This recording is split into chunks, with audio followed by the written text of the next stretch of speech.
Marcelo Reich, Rotary Clube Santos Praia, Distrito 4420, curador da Fundação Rotária. Capítulo 8, Foguinho, meu amigo.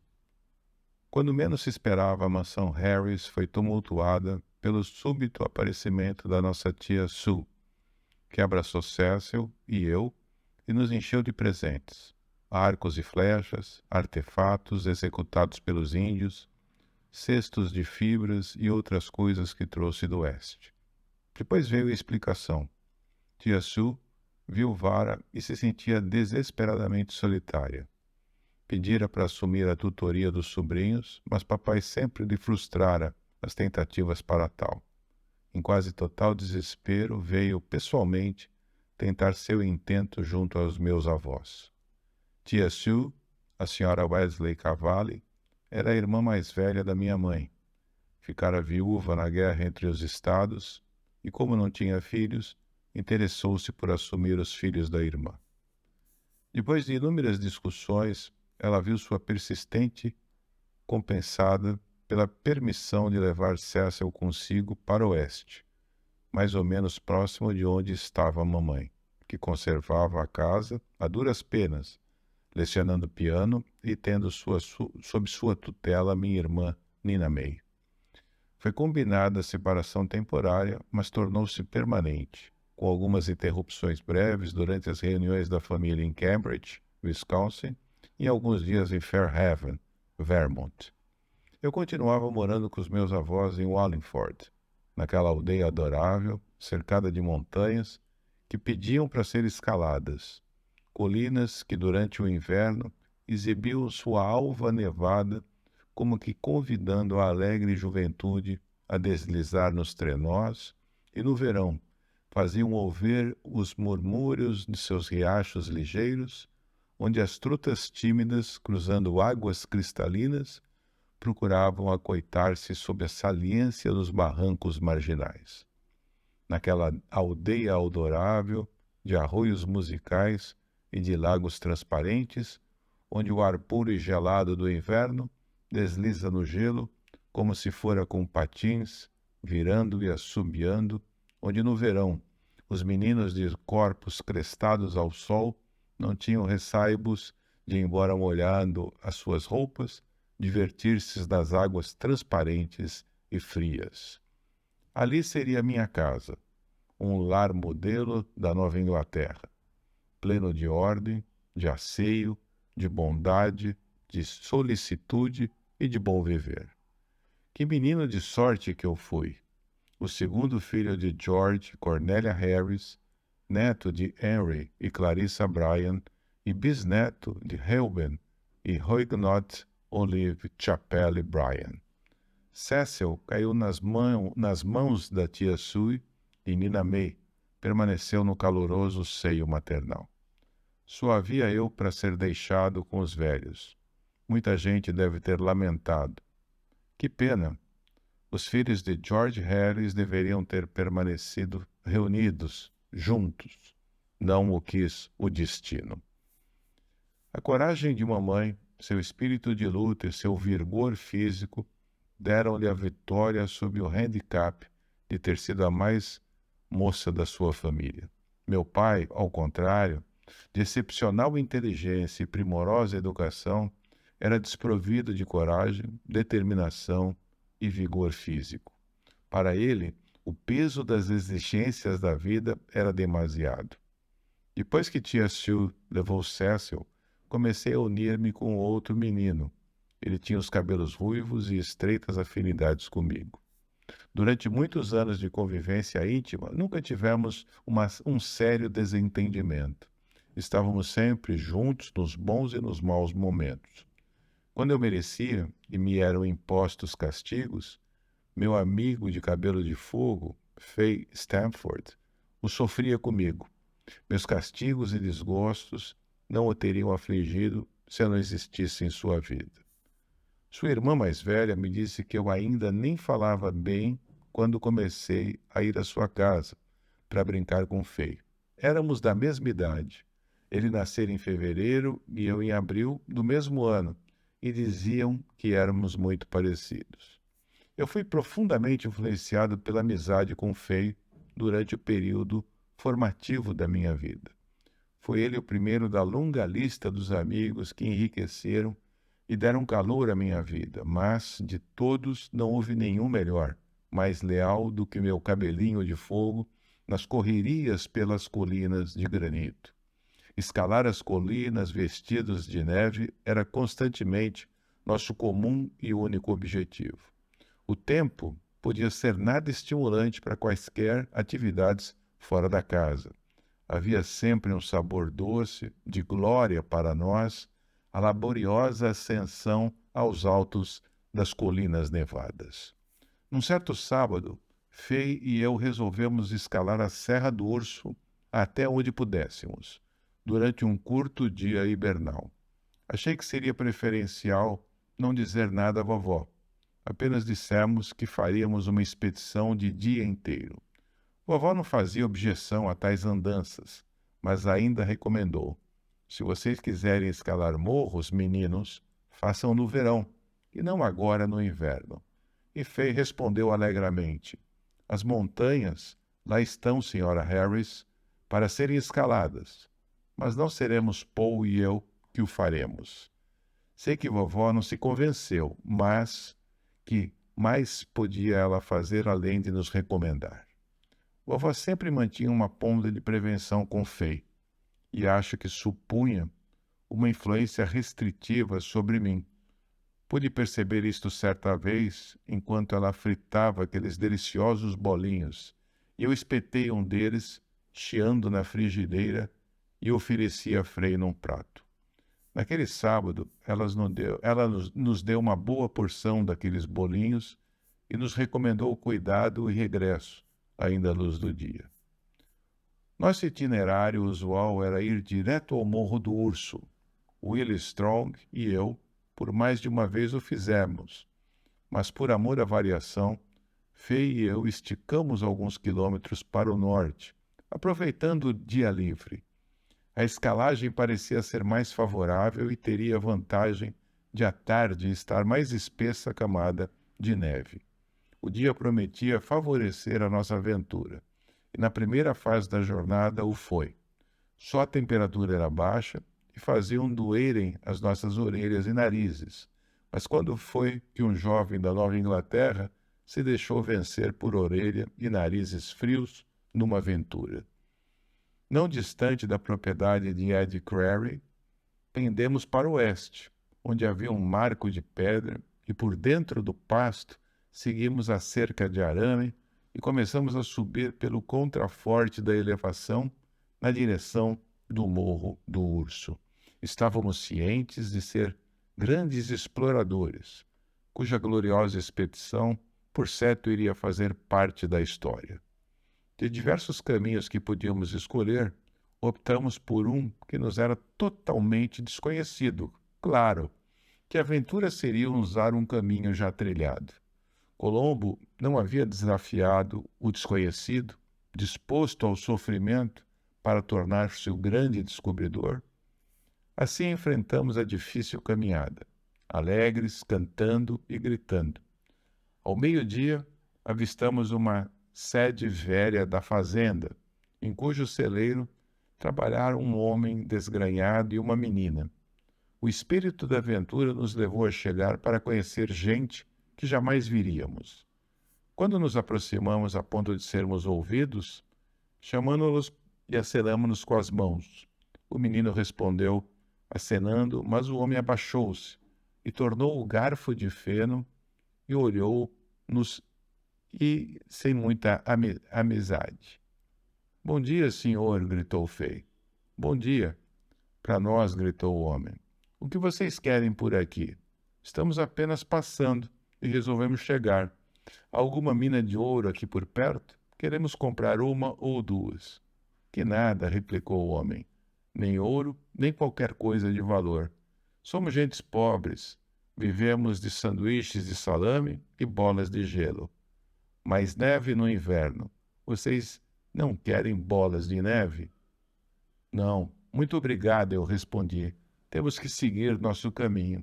Seu caminho por onde? Perguntou. Por aí, respondi, Serra do Urso acima. Melhor não tentar a Serra do Urso um dia como hoje. Qual o problema para o dia de hoje? Um dia claro de sol. E o sol está bonito agora, mas vai haver muita neve à noite. E melhor vocês voltarem para suas casas, se é que você as tem. Dito isso, o fazendeiro e o menino retomaram o trabalho e nós sentamos numa velha prancha de madeira e almoçamos os gostosos bolinhos da vovó. Depois, reiniciamos a excursão, sem nos preocuparmos com a profecia do fazendeiro. Uma tempestadinha de neve não seria razão para fazer-nos abandonar o nosso projeto. Nós nos divertiríamos com ela, com a sua mais furiosa investida. Nós éramos os meninos da Serra Verde. Não seria qualquer pé rapado que nos poderia assustar com tempestade de neve. E lá nos fomos, cruzando pasto e matos. Dentro em pouco, a neve começou a cair e aumentar de intensidade.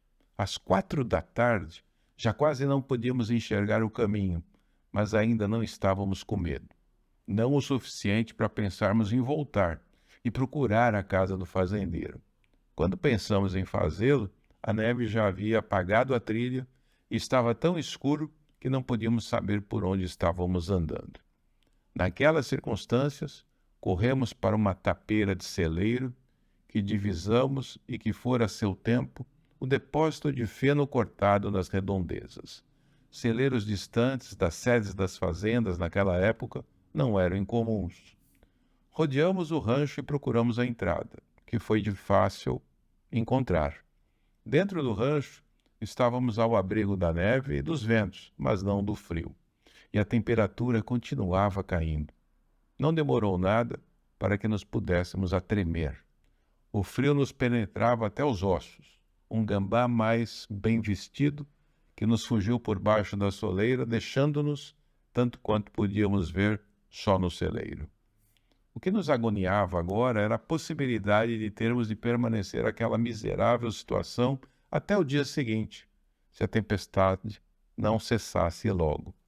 Pensávamos na aflição em que ficaria nossa gente em casa e nas recomendações de vovó para que não tentássemos a montanha. Mas havia preocupações maiores. Estávamos sujeitos a uma tragédia e estafarmos, sendo objeto de notícias sensacionais do vale. Estaríamos na iminência de sermos vítimas de uma grande tempestade de Vermont?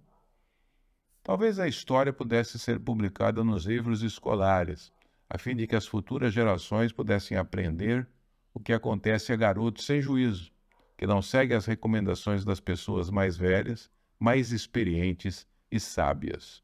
Tais pensamentos enchiam nossa imaginação, mas a dúvida que mais nos atormentava era se devíamos enfrentar a tempestade ou permanecer ali tão mal abrigados. Não sabíamos, no entanto, em que direção seguir, já que a neve cobria o caminho. Se soubéssemos, não teríamos que vacilar. Era voltar depressa à fazenda pela qual passáramos antes daquela aflição.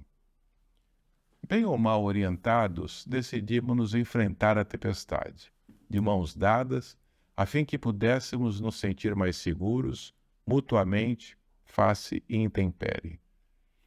Por sorte, estávamos de acordo a respeito da direção a tomar, embora nenhum de nós estivesse muito convicto. Embora tivéssemos um curtíssimo horizonte visual, nos apressamos e dentro de um pouco alcançamos um despenhadeiro que confirmou o nosso medo de havermos perdido completamente. Nada do que encontramos nos indicava a rota para a casa do fazendeiro que nos a desmostrara. E agora? Voltamos ou seguimos noutra direção? Crentes que não encontraríamos mais nem o nosso abrigo recente e nem a fazenda que desejávamos, seguimos em frente. Esperávamos proteger-nos da tempestade sob árvores e nos declives, se os pudéssemos descer. Assim, agarrando-nos às árvores e arbustos, pesemo-nos a descer pela ribanceira. Quando chegamos no fundo, encontramos um riacho gelado. Cruzamo-lo e, de alguma forma abrigados do vento, pudemos ver que havia uma faixa de terra margeando o rio. Podia ser uma trilha, e se fosse, aonde nos levaria?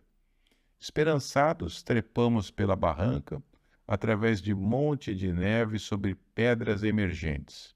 Alcançada a trilha, resolvemos seguir por ela, até onde pudéssemos, em sentido descendente. Imaginem a nossa alegria quando demos com um pontilhão sobre o leito do riacho, dando-nos a certeza de que estávamos num caminho ladeado de árvores. Era um lugar desconhecido, mas deveria haver por perto, nas vizinhanças, gente ou cavalos que usavam o bebedouro. Parei e fiquei olhando ao redor. O lugar parecia conhecido, mas custava-me identificá-lo. De repente, tudo se aclareou e eu pude reconhecer onde estávamos. Com alegria vibrando na alma, gritei: Fei, esta é a Gulf Road. Eu sabia então que estávamos a uma légua, 6 quilômetros de casa, e que eu conhecia o caminho. Não podíamos mais perdermos. Os morros íngremes de ambos os lados indicavam o nosso percurso e as águas geladas do Arroio Canção estavam ao nosso lado. Teríamos resistência para caminhar aquela distância sob a tempestade? Claro, podíamos e queríamos. Coragem não nos faltava. Além do vale, estava o amor nos chamando para a luz e o calor das nossas casas. Não éramos os únicos a sofrer com a nossa desastrada aventura. Eu sabia quão ansiosamente vovô e vovó nos esperavam. Se vovô soubesse em que direção poderiam encontrar-nos, ele estaria vindo, de lanterna na mão, ao nosso encontro. O pai, a mãe e a irmã de Fei deveriam estar também aflitíssimos à nossa espera. Fizemos o percurso com dificuldade, parando muitas vezes para descansar e esconder os rostos da tempestade, readquirindo fôlego para mais esforço. Cada passo nos obrigava a levantar os pés para desatolá-los da neve. Os que já experimentaram andar assim podem compreender a valentia com que lutávamos. Havia um fator favorável. Éramos meninos crescidos nas montanhas da Nova Inglaterra e tínhamos músculos desenvolvidos e rijos pelo hábito de subir os morros e descê-los escorregando. A neve não nos assustava, era velha e conhecida. Assim fizemos a nossa caminhada à noite, ladeados pela brancura da neve, pois não havia lua nem estrelas para iluminar o caminho. Em certos lugares, o peral estreitava a faixa da estrada, dificultando-nos a travessia. Afinal, numa curva da estrada, pareceu-nos um brilho, que seria a velha sentinela, pedra branca, vigia do nosso vale, a 1 milha de nossas casas. Não podíamos ver a pedra branca, mas sentíamos a sua presença amiga, a dizer-nos que estávamos próximos do fim da jornada. O caminho estreitou-se. Quando vencemos a curva, havia largura suficiente apenas para a estrada e para o Arroio Canção, sob cujas águas geladas hibernavam trutas à espera da primavera para lhe dar liberdade. Logo depois acabaram-se os temores, quando pudemos divisar o vulto das casas em que os fazendeiros com suas famílias dormiam naquela noite hibernal. Passamos o prédio da escola e entramos na zona das lojas da aldeia, e cuja última luz estava apagada há bastante tempo. Dobramos a esquina do hotel, passamos a casa do juiz Button, e ali, diante de nós, estava a minha casa abençoada. Luzes na sala do lado azul, através da janela, proclamavam que vovô, vovó e Délia estavam aflitos à nossa espera. Batemos a porta da cozinha, que se abriu prontamente, e os braços de vovô se estenderam para receber-nos, exclamando com fervorosa alegria: Graças a Deus, são os meninos. Foi para vovô e Délia trabalho que de um instante despojar-nos de roupas molhadas. Vovô, como sempre, assumiu o comando da situação. Não fique aí, como dois de paus. Délia, põe a lenha no fogo.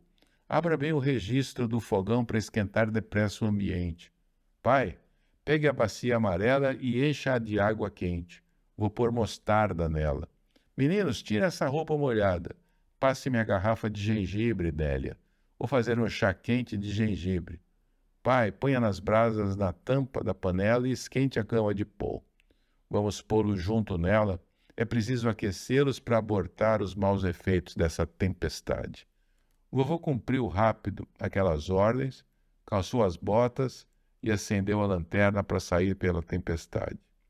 Vou à casa de von Stafford avisá-lo para vir apanhar Fay, avisou. É uma noite horrível, pai, gritou vovó. Naturalmente é preciso avisar o Stafford, mas Fay deve ficar aqui esta noite. Ele já apanhou muita friagem. Amanhã ele vai para casa. Assim Fay e eu dormimos juntos aquela noite como fizemos anteriormente muitas vezes. Nossos dedões dos pés ardiam com o calor da mostarda e os nossos corpos chegaram a transpirar pelo efeito do chá de gengibre. Foi esta a última aventura de escalar a montanha para Fay. Ficou com febre à noite e na manhã do dia seguinte seu pai levou-o para casa, onde permaneceu de cama por vários dias. Foi proibido por seu pai de participar de tais aventuras.